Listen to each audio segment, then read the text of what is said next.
Good morning. I'm deeply honored to have the opportunity to address the graduating class of this venerable institution. Before I go further, I would like to pay a tribute to the late Dr. Bala Balachandran, the founding visionary and former Dean Emeritus of Great Lakes. And now, graduates. First of all, heartiest congratulations. Graduation is always a day of celebration and a day you remember forever. My dear graduates, every generation thinks they are going to be the one who will change the world. The difference is, in this case, you actually might. In fact, you will. And if I go further, you must.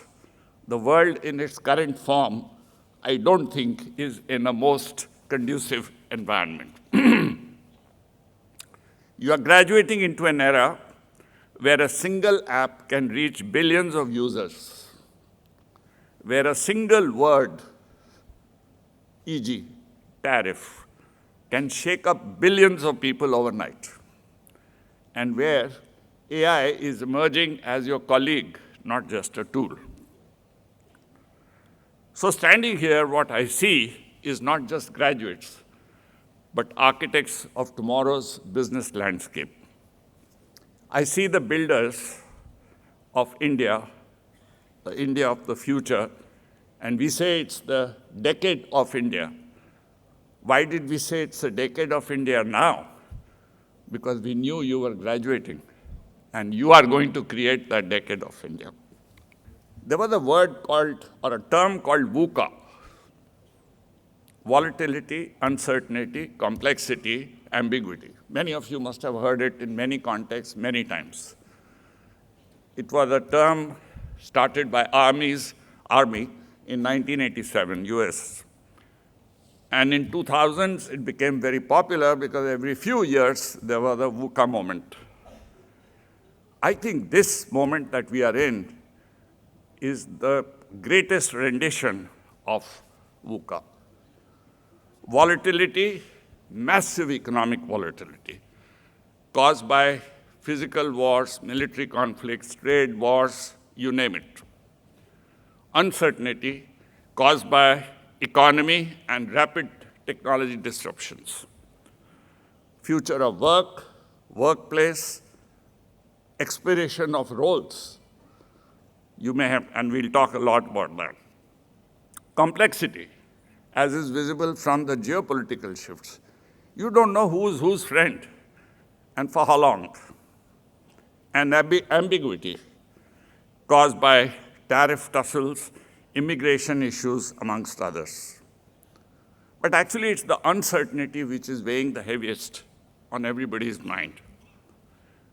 And for a graduate, when we graduated, by the way, the year I graduated, we had the Bangladesh war. So there was no campus placement. So the question in our mind was, will I get the job? Will I get a job? Of late, we not only talk about will I get a job or the job, we talk about even if I get the job, will I be allowed to join? And if I do join, will they retain me for long? And more often, more recently, the question is, which job are we talking about? That job went away. That role went away, doesn't exist. Think of something else. So the next question is, do I have it in me? Is there something I did wrong?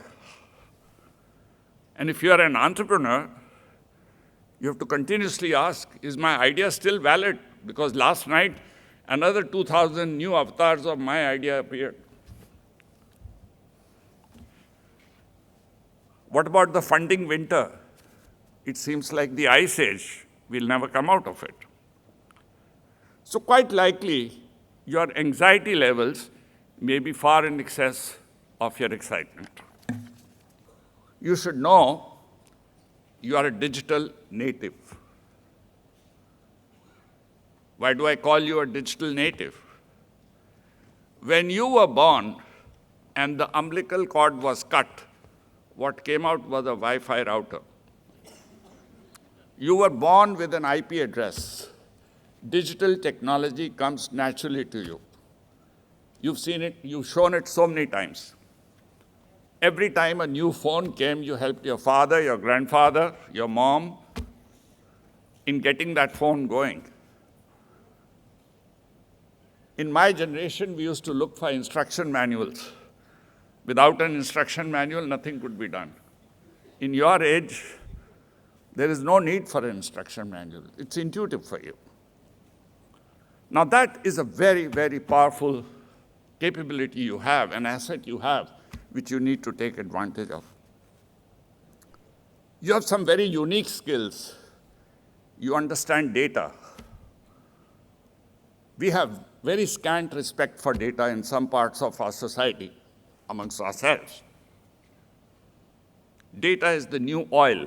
You would have heard that term as well. But the fact that you understand data, you respect data, is again a very important asset you have. Then you, of course, have the great pedigree. You have the Great Lakes credential, or soon will have the Great Lakes credential. You've demonstrated an ability to innovate and adapt. Now, these things can help you, and you can say, yeah, I knew it all, can help you reduce your anxiety, but that's not what is real fun. The real fun is not in reducing A. Of course, it's necessary. The real fun is in increasing E, the excitement. So let's talk about increasing excitement. And the most important ingredient required for increasing the excitement is your purpose. You have to discover your purpose. Purpose is to be defined clearly, and you have to work towards making sure that it contributes to increasing your excitement. Higher order the purpose, greater the excitement. Purpose in life is the underlying reason for your living, your passions, your values, and your long-term goals. Purpose brings you a sense of satisfaction and happiness. Purpose guides you in decision-making and goal-setting. Purpose inspires and energizes you. But most important, when you are in troubled times, purpose becomes the North Star, which guides you in these stormy waters. And that's what I'm talking about. Let me tell you something from my own experience. On a similar occasion, such as the one we are participating in today, we heard one of the speakers say, you didn't get the chance to participate in the struggle for political independence of the country. But you have the responsibility to work on the next stage, the economic independence of the country. I graduated in 1972.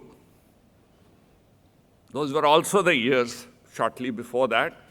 You stood in queues for ration shops. You got PL 480 grain. Your grandfather applied for a phone and you got it, provided he remembered to apply for it. If you applied for it, your son or grandson got it, and so on and so forth.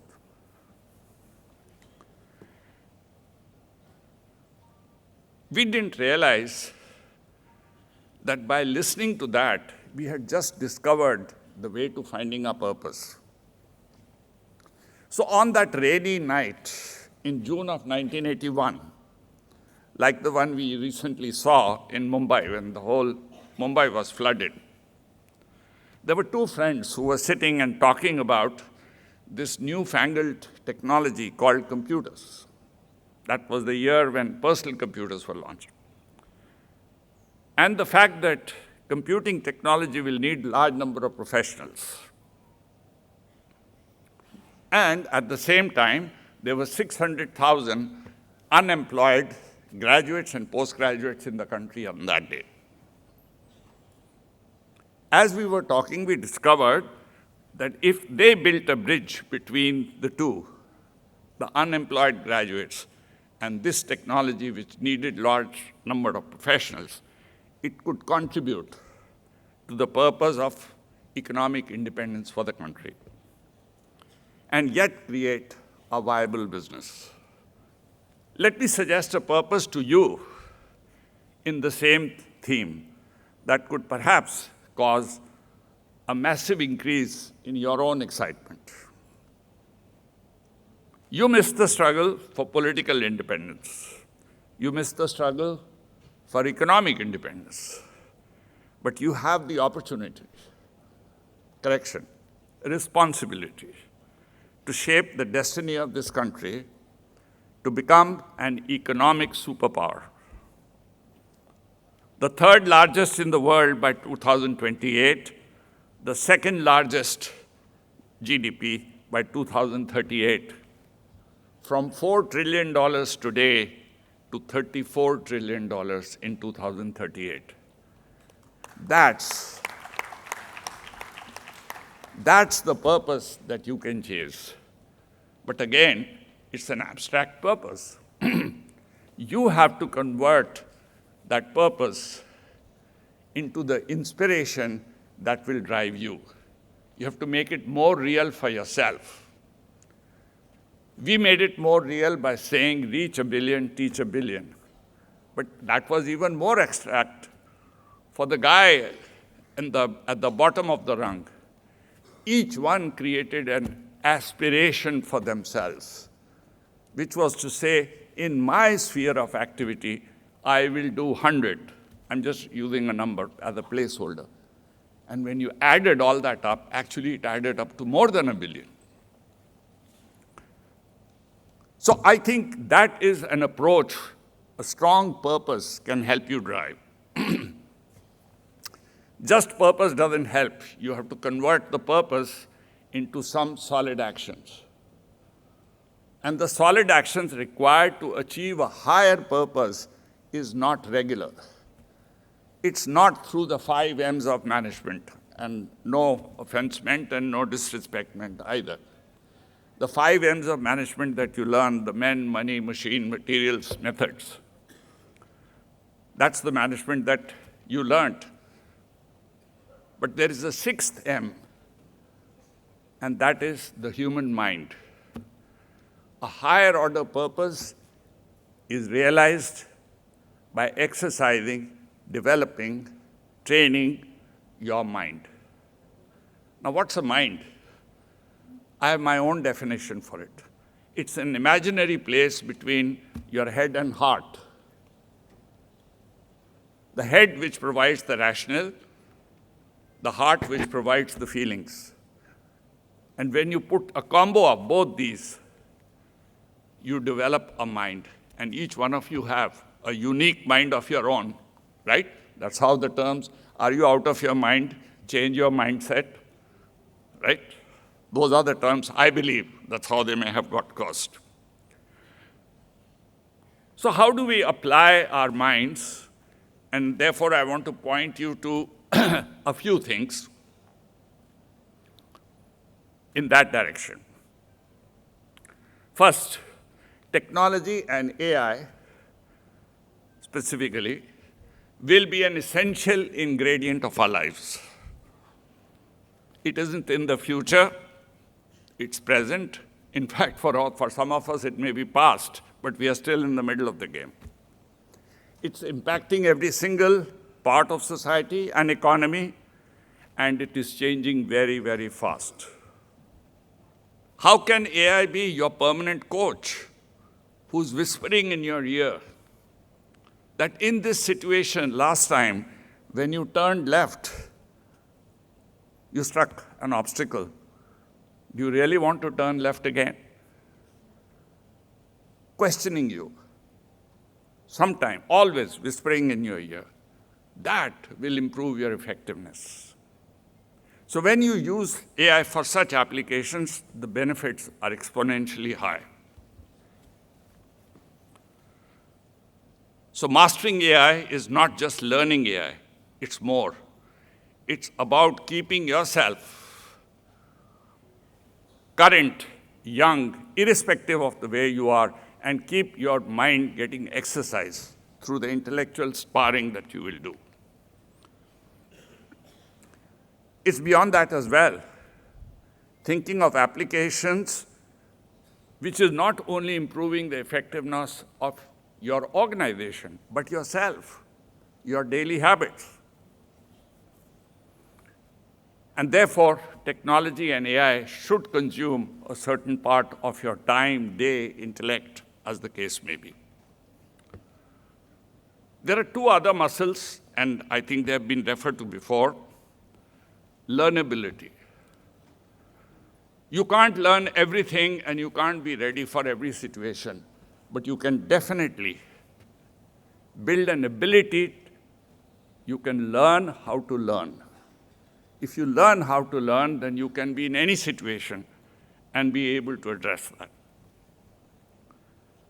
Connectability. Your network. I think Mohan talked about it. And not your network like any other social media handle where you add followers or connections just for the heck of it, but a carefully curated network. Your inner circle, which is your personal board of directors, your peer network, through which you get and share ideas, and your learning network, from where you are continuously learning. Network is your asset. The power of your network is the square of the number of nodes you have in the network, number of connections. If you have a network of 10, your power is 100. And if you have a network of 15, it is 225. It exponentially increases. And the last rule of network is the more you give, the more you get. You have to contribute to the network. Let me touch a few dimensions which have to do with being human. And I'll be very brief on those. One is integrity. Integrity is non-negotiable. It's your moral operating system. In very simple words, integrity is saying what you will do and doing exactly what you said you will. Very simple. The second element is authenticity. Best way to describe authenticity is what you see is what you get. And being authentic is even more important than it ever was in this age of fakes. If your stamp as an individual is not unique and distinctive and consistent, you will never be able to carry yourself in the world. And the third area is empathy. Empathy is the ability to imagine how another person is feeling. In simple words, putting yourself in other person's shoes. Not sympathy, empathy. And empathy includes humility, compassion, and listening ability, some of which were referred earlier. And if you practice all these, you are actually becoming a quality professional. Quality professional, not just in corporate life.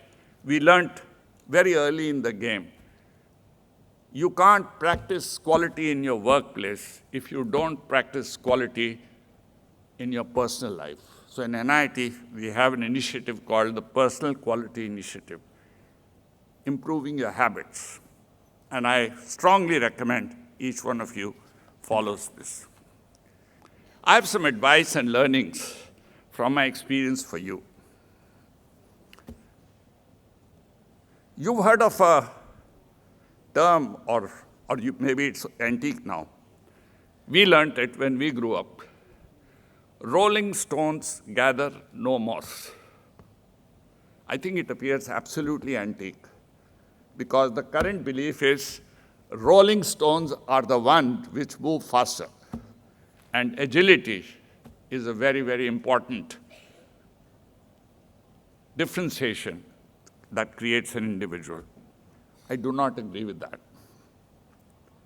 When you are going to have so many careers, so many jobs, so many roles, it's like living in a rented property.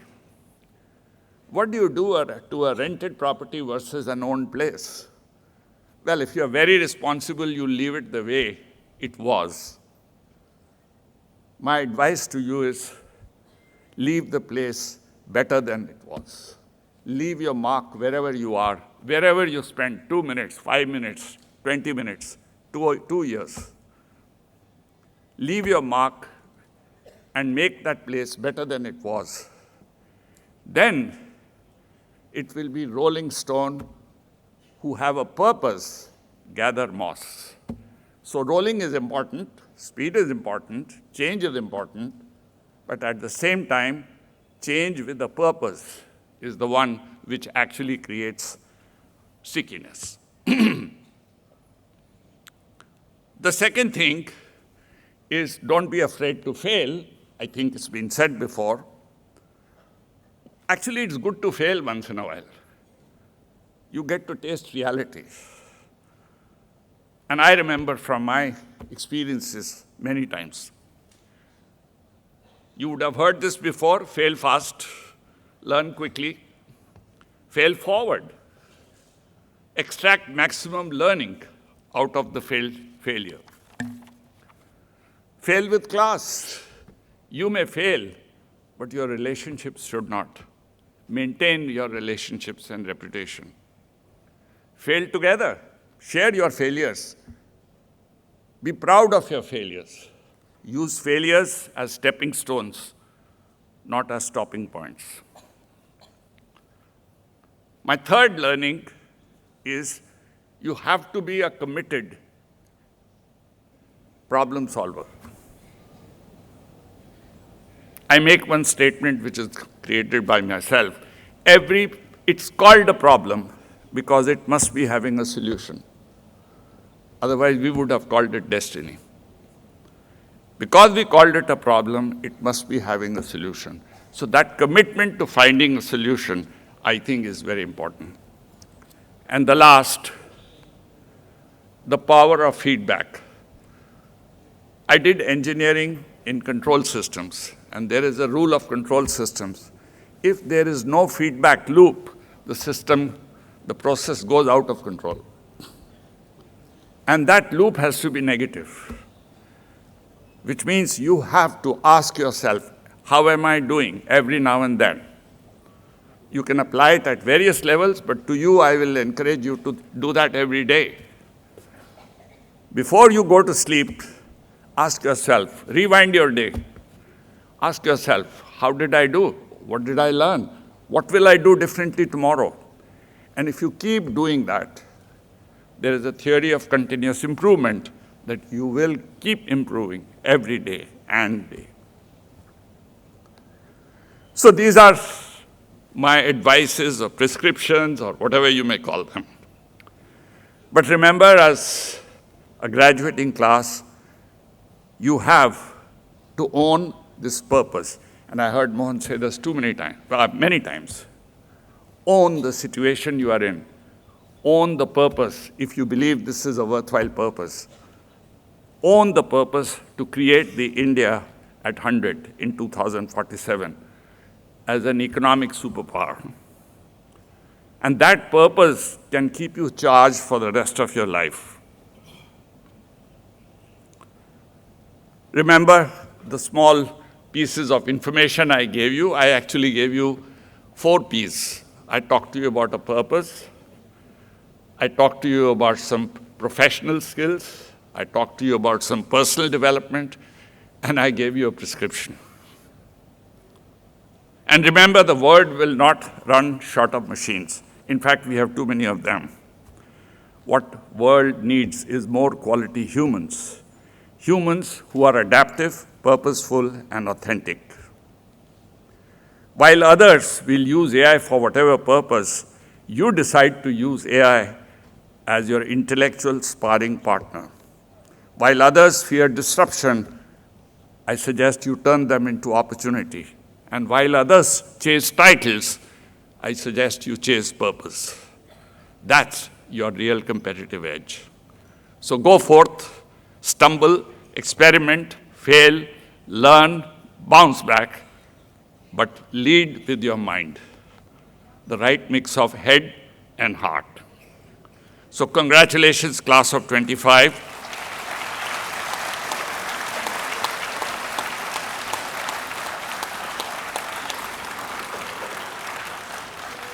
The future is waiting for you. Stay foolish, stay hungry. You will have to stay hungry for a little longer. We still have to give you certificates. But go fly and enjoy. All the very best.